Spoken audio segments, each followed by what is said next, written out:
What is something that you regret? Now, regret is a feeling of sadness or remorse or disappointment over something that happened or something you did. Hi, Jessica and Tamara.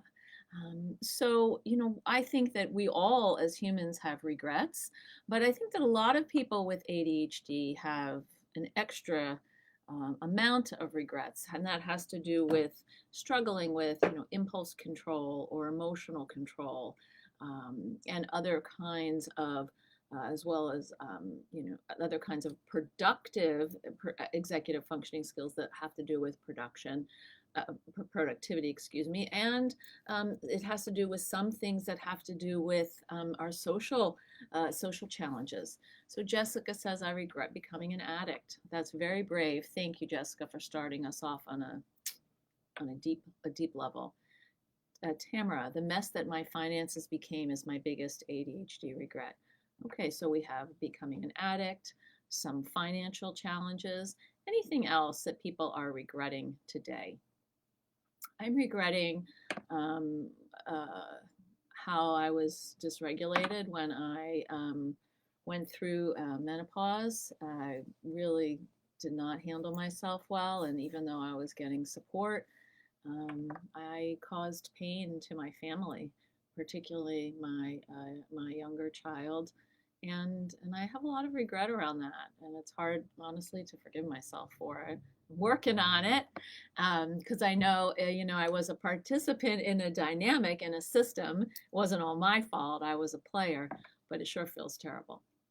So let's see. What else do we have? Lulu, not leaving a long-term relationship sooner so as to not be hurting the other person, stayed 6 years too long. Jessica, I regret not being able to control my behaviors and attitude growing up or being able to self-regulate. Okay.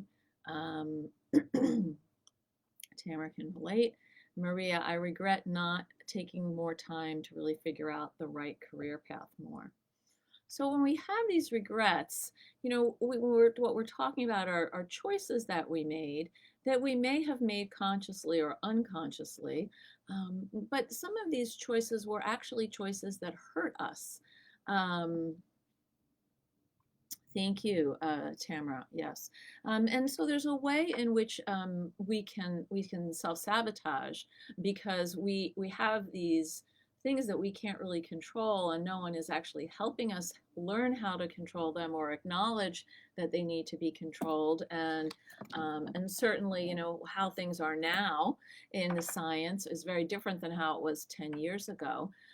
So we have a lot of adults with and without ADHD, but since we're a community of people with ADHD, regrets for things that we've done.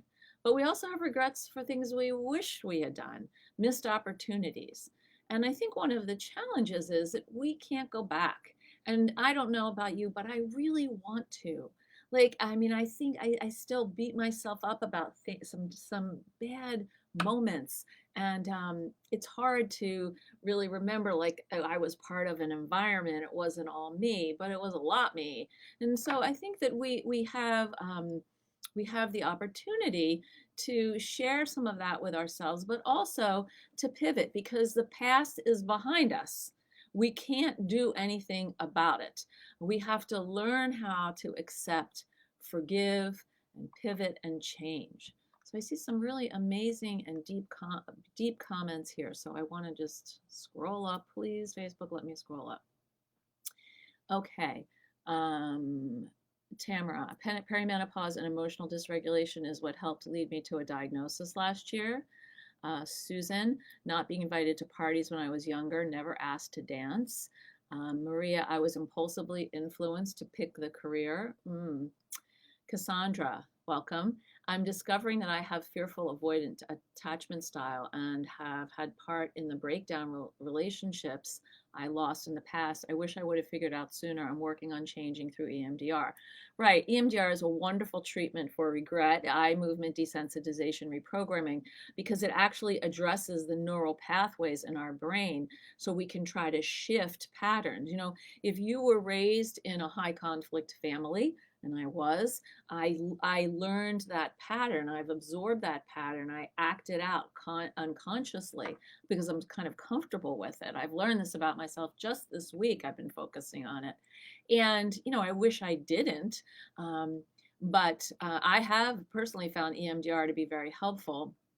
So thank you for bringing that up. And I think there can be a fine line between the things that we've done, but also the regret, but also a kind of persistent trauma. So one of the things about living with ADHD is the trauma of 1,000 little paper cuts. The ways in which you miss things, the ways in which you made mistakes, the ways in which how people treated you, or maybe you had parents who had untreated ADHD and you lived in a family that wasn't exactly built for the kind of wiring you are, particularly if you're a sensitive person.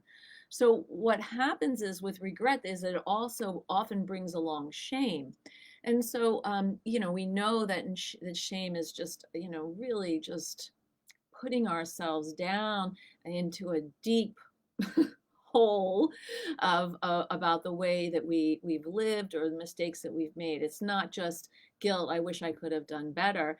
It's I'm a bad person because I did those things. And so it's worth taking a minute when you're thinking about this topic of regret or, its friend shame, to examine the coping skills that you adopted as a young person to survive in the family that you came from, or in the neighborhood where you grew up, or the school you went to.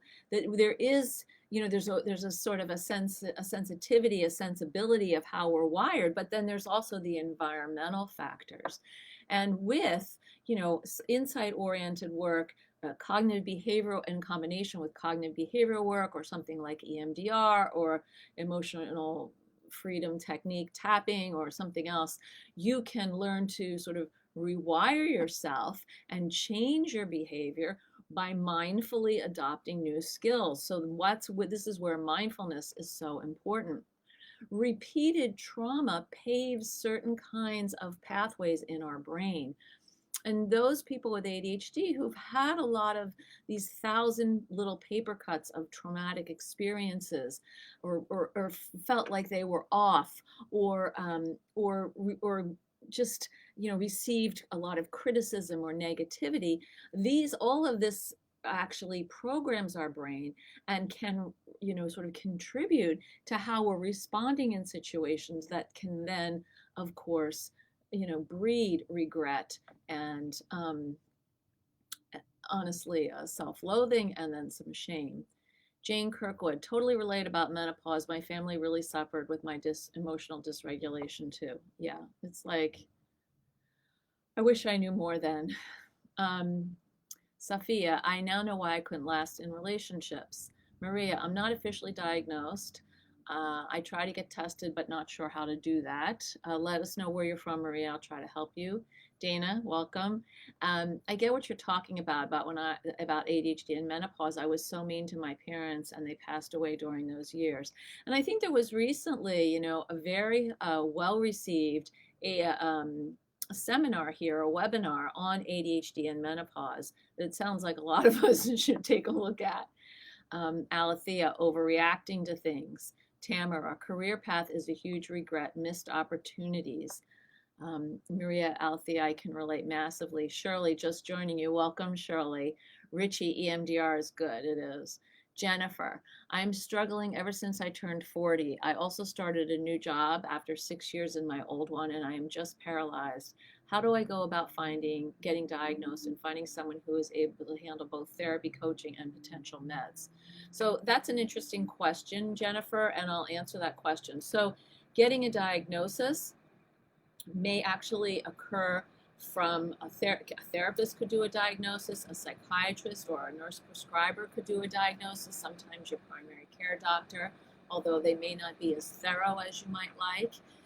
You can see a psychologist or a neuropsychologist for an evaluation, which we call testing sometimes.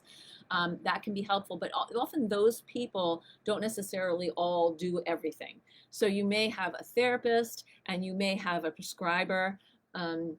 and the person who did the evaluation can be a third person. So it can be complicated, but it is important to pursue, a pretty thorough diagnosis. I also want to say that emotional reactivity can be part of ADHD, but it can also be part of a trauma background. So if you're sensitive, if you don't have great emotional control or emotional regulation to start with, you never maybe learned those skills in your family, and then there was a lot of trauma in your family, whether it was a lot of yelling or conflict or drinking or abuse, your reactivity is going to be much faster and stronger than someone who didn't grow up in that kind of environment. Maria, oh yeah, self-shame added onto by excessive shame from the people around you is great. Yeah, really great. Jane, my coping strategies were to run away from things and people. Maria, you're in British Columbia, Canada. So I don't know what the national health system is in Canada in terms of how it works with diagnosis, but I would assume that your primary care physician would be able to give you some referrals about how you would go about doing this. And if not, I would check out Attitude for their referral base, and I would also look at CHADD, CHADD, or ADDA, ADDA. These are organizations of people with ADHD. I just want to put in the comment here, I'm giving a free downloadable on shame. I think that's very relevant to what we're talking about, so please, click that link, go to my website and download it, and I hope it will help you. Susan, menopause not for the faint of heart. Preach it, sister. Thank you. High five. Lulu, I'm in the same boat as Jennifer. Okay, so it's important when you want to get diagnosed to try to get some referrals, and this really means talking to a lot of different people and seeing whose names keep coming up and perhaps how long you're going to have to wait. Hi, Elizabeth. Glad you're here. I'll take a couple more comments and then I'll go on to the next topic. Sophia, I'm waiting for face-to-face assessment for I am being assessed for ADHD. Great. Overwhelming. Yes. ACOA related? Could be. Adult children alcoholics? Absolutely. That would be traumatic. Richie, regret is a huge issue we need to deal with. I like this topic. Thank you, Richie. Rhonda, quite bite back. Okay. Jessica, yes, I grew up with not learning to self-regulate, grew up in a broken home with tons of chaos and constant verbal and physical abuse, so that's where my issues stem from. Of course, and if you're sensitive already, it's going to be even harder for you to learn how to regulate because you don't have a model for that. Let's see. Elizabeth, getting on the Facebook webinar was so difficult because it wasn't a link to tab. Steps are difficult, I see. Thank you for sharing. Tracy, I grew up with a lot of that. I still don't feel like I belong at 64. Well, you belong here, Tracy. Welcome. Jane, hi. My daughter got her diagnosis of ADHD at 20. Amanda, hi. All right, so let's go back a little bit. So when I was thinking about how do you deal with regret, I came up with this 4 R's. And the 4 R's are radical awareness. So we're going to look at what our thwarted dreams were or our shameful actions, and we're going to name them. We are going to take it head on. And I'm going to type this into the chat so you have these 4 R's because I haven't written anything about this. This is sort of something I just created and I want you to know it. So radical awareness. We're going to think about, what are things that we regret? What are things that where we feel remorse or disappointment? What are some dreams that I wish I had that I hadn't done? And we're going to name those and we're going to be honest with ourselves about it. The next thing is to recognize. Okay, and recognize what was going on in your life at that time, and the environment, psychologically, socially, school, work, family. We don't live in a petri dish. We actually live in connection with other people. And so, when things kind of go down the rabbit hole, we're part of that, but we're not the only reason it's gone down the rabbit hole. And I think for people with ADHD who receive a lot of negative comments over the course of their childhood, they naturally take on blame. And if you lived in a family where people blamed you and told you you were wrong, you're either going to take that on, or you're going to fight back the way you fought back as a child. Either way, it's not going to help. It's not going to necessarily reduce the regret. But what we want to do is we want to have radical awareness. Yep, I did that.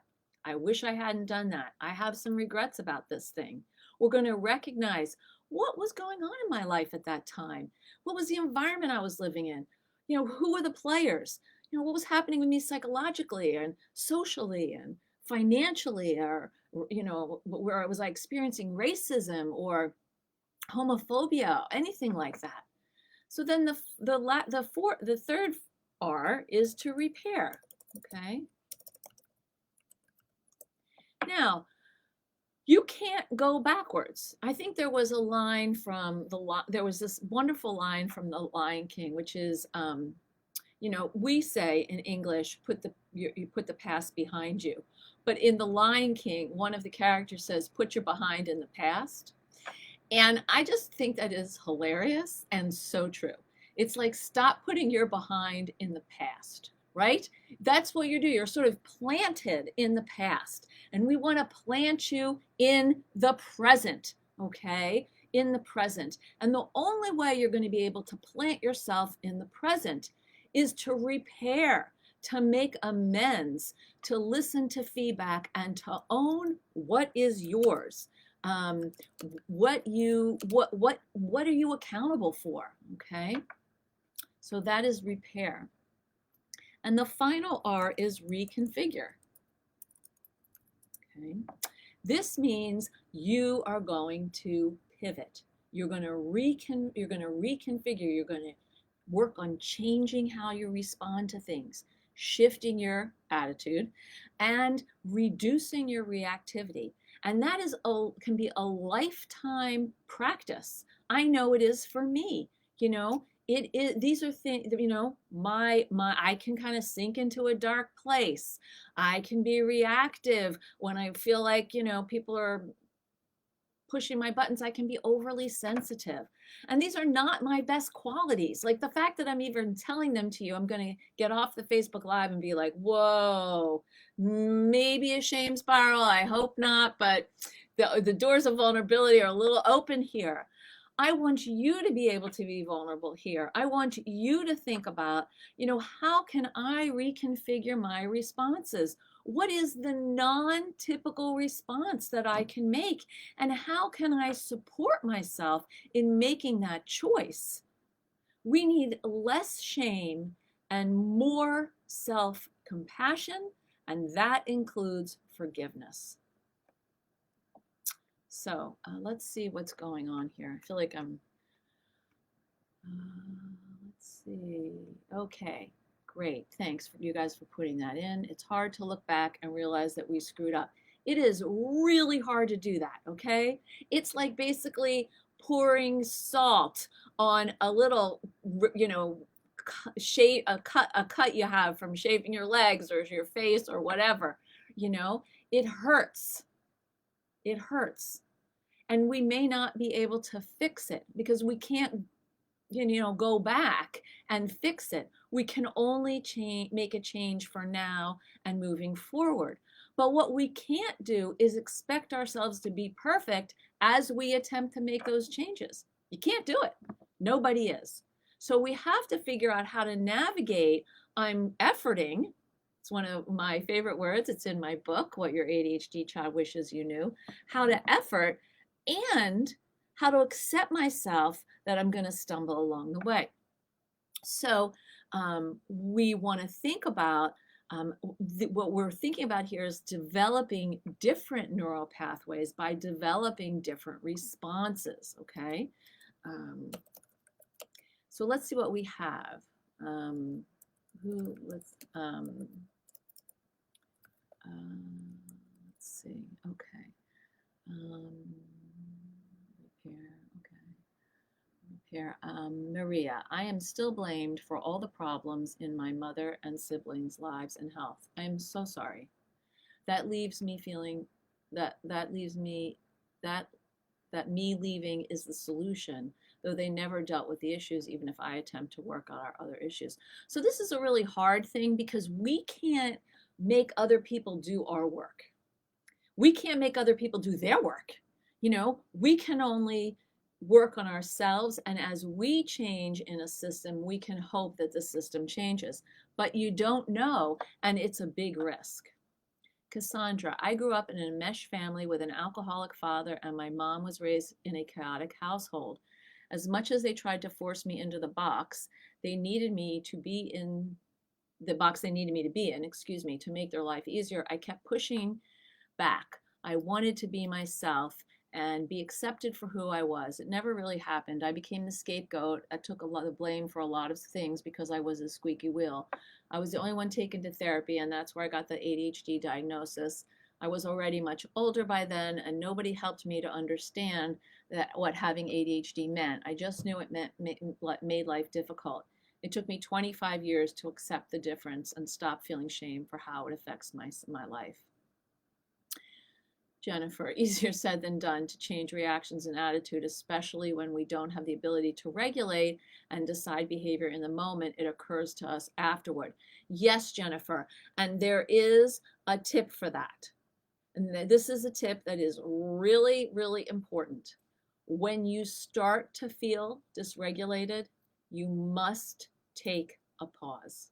You must take a pause. It is the hardest thing to do. I'm not always very good at it because sometimes things can happen in a flash. It's like that light, the light switch just flips, and you're down into like some place you really don't want to go. So I think it's important that if things occur to you afterwards, to start a list on your phone of things that trigger you and responses. We want to start to build awareness of our triggers rather than blame ourselves for it, so that we can have a plan when they come up. Okay. Thank you very much for saying that. I have a real estate in the shoulda, woulda, coulda land, bad investment. Yeah, Maria, Cassandra, that had to be so traumatizing. People love to blame the person with mental health issues and make them a scapegoat to avoid their blame. I agree. Cassandra, I'm working on talking to the little girl in me and telling her that none of it was her fault and loving her the way she needed to be loved. Good for you. That's fabulous. I think that's really you're on the right track.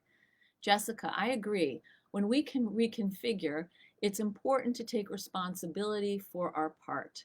Distinguish what is ours and others. Then establish boundaries, what you have control over, and then give ourselves compassion, forgive others, and forgive ourselves, of course. That would be really great. Hold on a second. Which leads to empowerment. Yes, I love this. Oh, thank you. Okay. Efforting is versus horribilizing.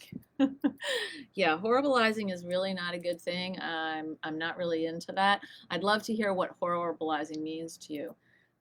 Dana, what if you grew up in a loving home, but parents and siblings never talked about their emotion or showed them, or we were always supposed to act like everything was okay in that generation? A lot of us grew up in that generation, and that was really hard if we were truth seers. If we could see that there's, stuff going on all the time, but, once it's all behind closed doors, that's really difficult. Dana, this was my hubby, and he doesn't know how to emotionally connect or regulate some emotions. So true. Alexander, I'm 56, and you have described me and the pattern of my whole life, as are all you texters. Well, I'm so glad you're here. Dysregulation, what is that? It's actually with a Y, Susan. It's DYS, and it's being out of control. It's instead of regulating, you are dysregulated. You are unregulated. Amy, I'm trying to learn how to process my emotions without sabotaging my health. That's great. Richie, someone I love just passed away. I made many mistakes in the relationship. I feel really bad. I can't fix the past. Since she is no longer here, I cannot fix now. Please advise. Any advice? I have a difficult time to forgive myself. You know, Richie, what I would do is I would actually meditate and imagine her face, and I would continue to ask her for forgiveness while you're meditating. Talk to her about what's in your heart, and I would do that a little bit every day because you are asking her, you want to ask her for something. And I believe that maybe in a dream she'll come to you with a smile or a flower, or you'll have a dream about, you're eating dinner at a restaurant, and that'll be, a little healing for you. And but I think it is important to have some time every day where you close your eyes and you imagine her and you ask for forgiveness for the things that have hurt you, that you've done and that you regret. Let's see. Hi, Lynn. Nice to see you. Nope, you can't go in the past.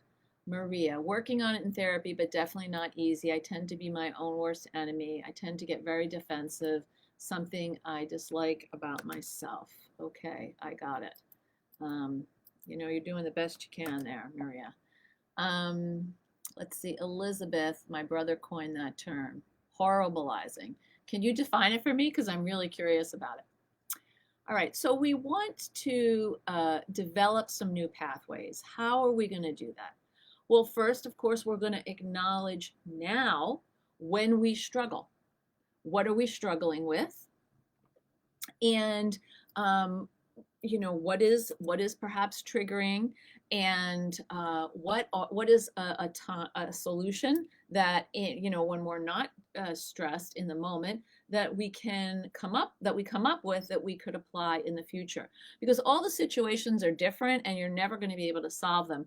All you can do is manage to slow things down when you're feeling dysregulated, so you can say, whoa, you know what, I need a minute to think about it. We talked about this a few weeks ago. Or, hey, I'll get back to you. Or, I'm going to go to the bathroom. I'll be right back. So that you buy yourself some time. Because if you can't buy yourself that time, like the worst thing for anybody, a family or a couple or whatever, is to have an argument in a car. Because when you're in a car, you can't necessarily get out of the car. If you're in a house, you can say, time out, I'll see you in 30 minutes. I'm going to go take a walk or go to the grocery store. I'm changing my environment so that I can change my mood and my reactivity. But when you're in a car, you can't do that. When you're, on a bus or a plane or wherever, if you're at the family dinner table at your in-laws' house, it's a lot harder to do that. So you then have to either say, hey, can you pull over? Or just put your headphones on and say, I'm taking a time out. Or, say, I've got to go to the bathroom and, make that happen. Okay. So, then we want to think about, in terms of dealing with regret, what would help us do it differently? Like, what would help us reconfigure? Is there a repair I need to make to say to someone? Is there a particular part of my behavior that I want to work on? Do I need alerts, alarms, reminders on my phone, or a banner that goes across my computer, or post-its telling me that I can do something that I'm not sure I can do, or I can say something, or people make mistakes. That's what makes them human. Something that's going to help us really shift. And then, of course, before we want to, before we go to bed, we want to really do that exercise of 3 things that went well that day, because regret can kind of pile up into a general sense of disappointment and negativity about your life. And we want to try to pay attention to the things that are going pretty well. So I see some notes here. Let me go back. Elizabeth, okay. Elizabeth, sure, it's making a bigger thing out of a normal problem that may not be. I see, I see. Okay, so it's making a bigger thing out of something that may not be a big thing at all. That's what horribleizing is. Okay. We also can call that catastrophizing. Um, okay. Richie, good advice. I actually had a dream. She was happy to see me in the dream. Oh, she was nice. It was me who's having the problem of forgiving myself. So there are a lot of really wonderful, good self-forgiveness meditations. You can check Insight Timer. You could go to Headspace. There's a traditional Hawaiian meditation around self-forgiveness. It has a very long name, which I can't pronounce, so I'm not even going to try. I think it's called Ho'oponopono or something. I'm so embarrassed. I can't pronounce it. But that's really where the work is, because if you had a dream and she was happy to see you, then she has forgiven you. So why is it that you can't forgive yourself? And that's a good thing to ask here. What makes it hard for us, you or me, not to forgive ourselves? Lynn, I struggle greatly when I am triggered by cancer commercials or anything cancer or death. I go to, why did God take my 14-year-old Sam? Yeah, but that question is not a healing question. That's a shutting down question. It's a question you're never going to know the answer to. It doesn't make any sense, like why some person is still alive, wreaking havoc in the world and is terrorizing an entire country, and why your 14-year-old Sam is not here. Like, there's no logic for that. And so we can't really go down that path, even though I understand why you might want to. Cassandra, I'm working on identifying why I'm feeling dysregulated. That's great. I'll excuse myself from the room and analyze what I'm feeling. Usually I'm feeling dismissed, rejected, or out of control. I'm having a little trouble saying this. And I do breathing exercises to calm myself down. Fantastic. That is great. Let's see. Okay. Jessica, I do a thought tracker method. This is how I'm learning not to repeat certain triggers. So what I do is, after the incident, I write down in a small journal what happened, where was I, what did it remind me of, is this a pattern from my past, how did it feel in my body, how did it respond or react.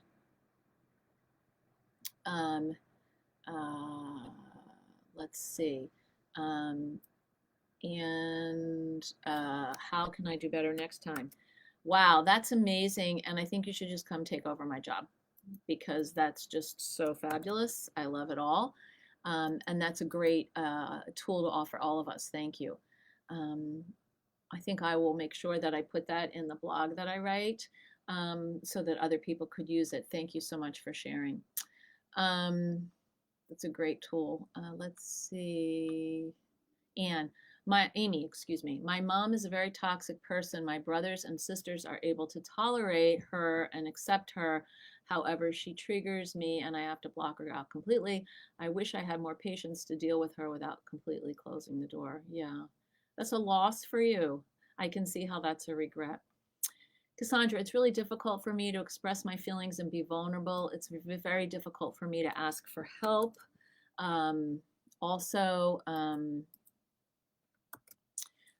Which makes me feel frustrated when I do need help. This is one area that is difficult to change.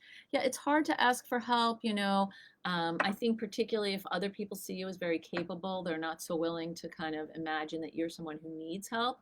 So that's tough. But it is important.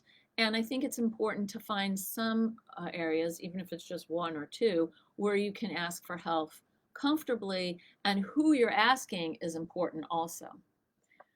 Lynn, after the death, a couple of years later, after Sam, my dad and I had a situation with my mom that is nothing new. She left him in the hospital by himself to die overnight. However, I went and stayed with him till the end. At this point, I have set boundaries and I don't see her anymore. So what I'm hearing are some regrets about parental estrangement, that you've had to set limits with parents who were not, excuse me, I'm not sure what happened here. Sorry, that you've had to set limits with parents who were not understanding of you or respectful of you. And, and I think that's a hard choice. And I think it's hard for everybody because it's hard on the parents. It's hard on the parents and it's hard for you. Let's see.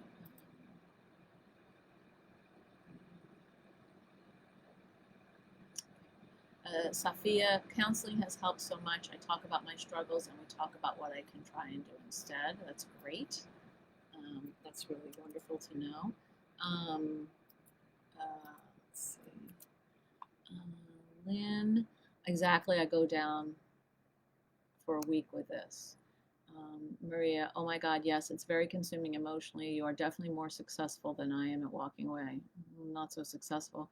Really bad with not saying things before I think them out. It's literally out of my mouth before I can think it through. It gets me in trouble frequently. Planning to talk to my therapist in our next session. Great. Jessica, of course. And yes, add it for people. Thank you. Same here. I end up upsetting others and I don't mean to. Hi, Dorothea, Biloxi. Nice to have you. Dale, Lynn, I've been there. I would love to talk to you about how I healed and how God has used my son's death for good. Great. I hope you guys can connect. Lynn, she was a gaslighter. Tracy, I had a dream last night that I could not protect my younger sibling who suicided.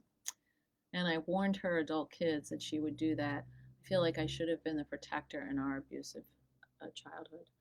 You know, Tracy, I just want to give you a hug because your younger sibling was hurting and you warned her kids that she would do something like that. And, you know, you did your part. I think, you know, sometimes it's hard to separate out our sadness and our grief from our level of responsibility. Thank you for sharing that.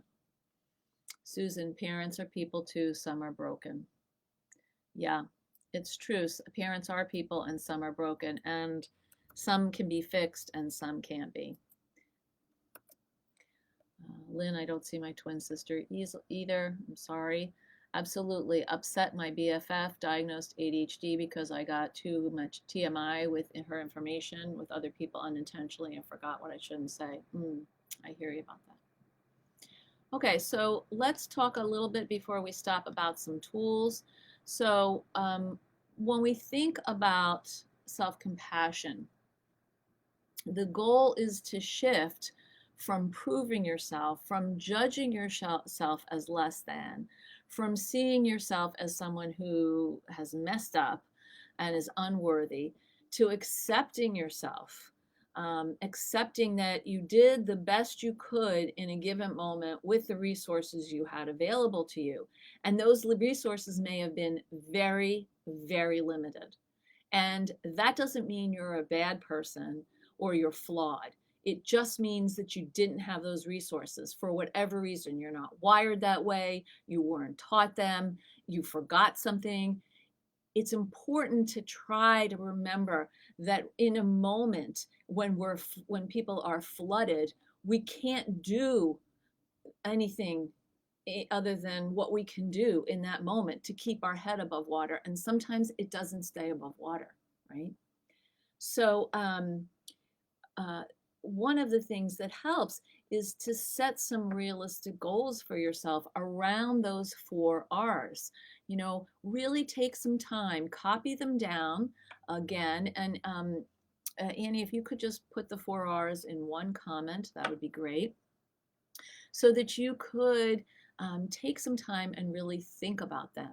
So we want to remember to practice self-compassion, to notice when you're making efforts to do things differently and to use things as a learning experience.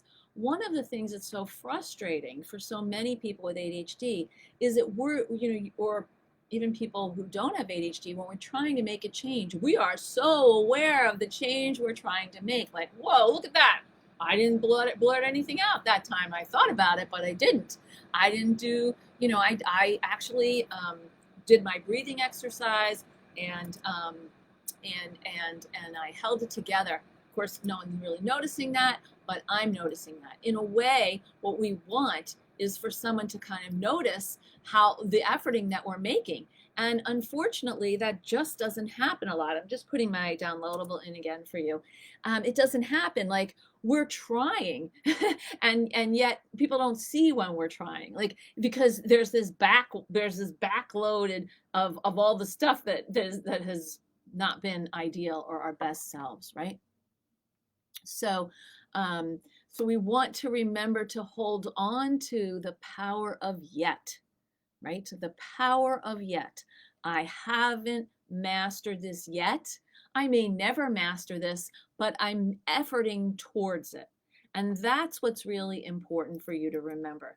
You are efforting towards the yet, towards the mastery of the yet, towards the mastery of the yet. I'm going to say it that way because why not? So that's a fundamental growth mindset, which is like, I'm trying, I'm going to get some feedback, maybe that didn't work so well, and I'm going to try again. Cassandra, this is why it was easier for me to forgive my parents. They are victims of their dysfunctional parents. Yes, they are. And going to therapy wasn't an option in their generation. Now I'm focused on healing my own trauma and working to break the generational trauma for your kids. Good for you. High five, man. That's incredible. Good for you. So again, we want to kind of have some reminders for the different activation levels. You know, there's sort of the baseline, which we could say is a beautiful blue. And then we might have what I call disturbance in the field. That might be a little bit of maybe a purple, and then we might have activation, and that might be maybe a pink, and then we have, you know, basically code red, that alert kind of situation. So we want to try to intervene with our regrets and our dysregulation in the purple and the pink phase before it gets to that red. Maybe I'll just put it as orange, code orange or something. So, but something that, you know, is really, you know, really intense. And because when you're that activated, you know, the only thing that you really need to do is to calm your body down. But before then, you can use some thinking and some tools to help you. And so I think in a calm moment, I would like you to think about, you know, what are some ways that I can create a code for myself, like what are different levels, and you could use mine, of course. What are ways that I notice that I'm being, you know, I'm triggered. Either I'm triggered by regret, I'm triggered by sadness, I'm triggered by remorse, I'm triggered by shame. What's happening in my body when that happens? And how am I coping with those signals? Because you have to have a coping plan for you before you can make amends for someone else. You have to cope first, and then you can make amends for someone else. Amy says, let's see, I didn't find out that I had ADHD until my son was diagnosed. At age 4. They were eager to start him on medication. However, it's been challenging for me to get to them at times. Is there a double standard when it comes to medicating children with ADHD versus adults? It's different. Okay, there's, you know, I think there's generally a lot of research about children, and there is more research about ADHD, but in adults, but the diagnostics process is just not as clear as it is for kids, and that can be troubling for many adults. Lynn, the older generation was raised with the mentality that they don't talk about their problems with anyone. Going to therapy is a sign of weakness. That mentality of we don't talk about what happens in the family with anyone else. is what has damaged a whole generation. I'm so thankful that it's changing. Oh yeah, that's not this generation. They talk to people, which is great. Annabelle, I use music to help me cope. Wonderful. Um, my mother, let's see, what is this? My mother has therapy.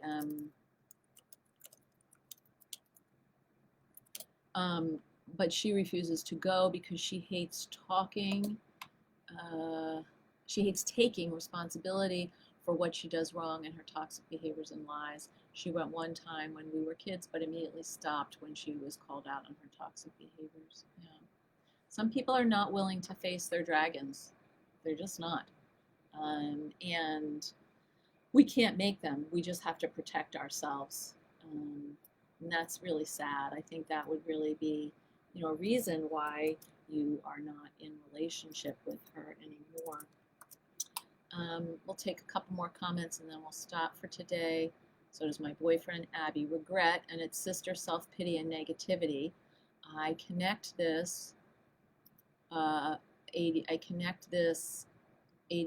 my ADHD diagnosis at 62. Let's see. I'm having a little trouble reading that, so hold on a second.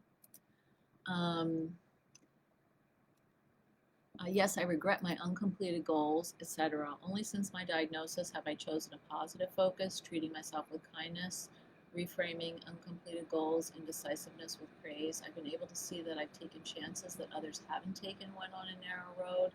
Intentionally past has included all sorts of approaches, ACT, DBT, 12 steps meditation, art, nature, CHAD support group, concerted, yay, parallel work, brain dump, aka brain deposit. Thank you. Thank you for sharing that.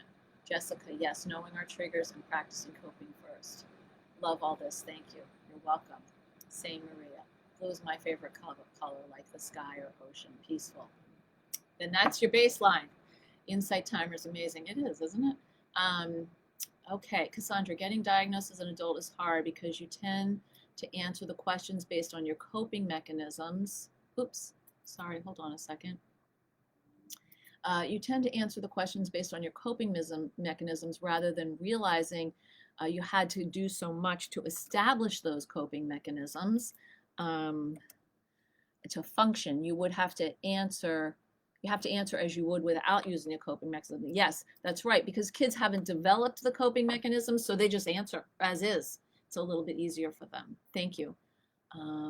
Therapy for anything is great. A problem shared is definitely a problem halved. Oh, that is so lovely. I love that. That's great. That is really nice. I'm going to use that too. Okay, unfortunately, I live with her, my mother, and not by choice, but by financial reasons, it's harder. Yes, so set some boundaries, Maria. I hope that you can work outside of the house. The best thing is nature and music. I couldn't agree more. Music, way too impulsive. Typing. Regret is so hard. I was screaming in my dream last night, feeling betrayed. I'm sorry. I just want to say a massive thank you for your amazing life. You're so helpful. You are so welcome. Oh my gosh, look at the time. I'm going to say thank you to all of you. I hope that you'll be able to practice those 4 R's, and I'm just going to repeat them before we leave so you have them. I'm just scrolling up in my document.